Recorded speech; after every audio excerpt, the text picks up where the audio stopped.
Big boss ಮನೆಯಲ್ಲಿ ಗಿಲ್ಲಿ ಕತೆ. Big Jitu. ಎಲ್ಲಾ ಸ್ಪರ್ಧಿಗಳ ಮುಖದಲ್ಲಿ ಟೆನ್ಷನ್. ಅದೇ ಸಮಯದಲ್ಲಿ ಒಳಗೆ ಕಾಲಿಟ್ಟವರು ಗಿಲ್ಲಿ ಅಶ್ವಿನಿ.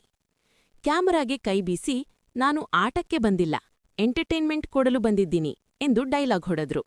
ಅದೇ ಕ್ಷಣದಲ್ಲಿ ಮನೆ ತುಂಬ ನಗು ಹರಡಿತು.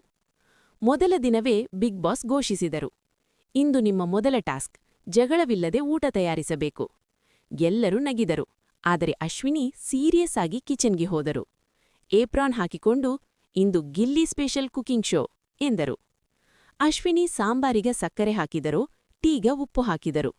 ಒಬ್ಬ ಸ್ಪರ್ಧಿ ಕೇಳಿದರು, ಇದು ರೆಸಿಪಿಯಾ? ಅಶ್ವಿನಿ ಶಾಂತವಾಗಿ ಉತ್ತರಿಸಿದರು, ಬಿಗ್ ಬಾಸ್ ಮನೆಯಲ್ಲಿ ಲಾಜಿಕ್ ಬೇಡ, ಕಂಟೆಂಟ್ ಸಾಕು. ಊಟ ರುಚಿ ನೋಡಿ ಎಲ್ಲರೂ ನೀರಿಗಾಗಿ ಓಡಿದರು. ಬಿಗ್ ಬಾಸ್ ಕೂಡ ಕ್ಯಾಮರಾ ಹಿಂದೆ ನಗುತ್ತಿದ್ದಂತೆ ಅನಿಸಿತು. ಮುಂದಿನ ದಿನ ಲಕ್ಸರಿ ಬಜೆಟ್ ಟಾಸ್ಕ್. ಅಶ್ವಿನಿಯನ್ನು ಕ್ಯಾಪ್ಟನ್ ಮಾಡಲಾಯಿತು.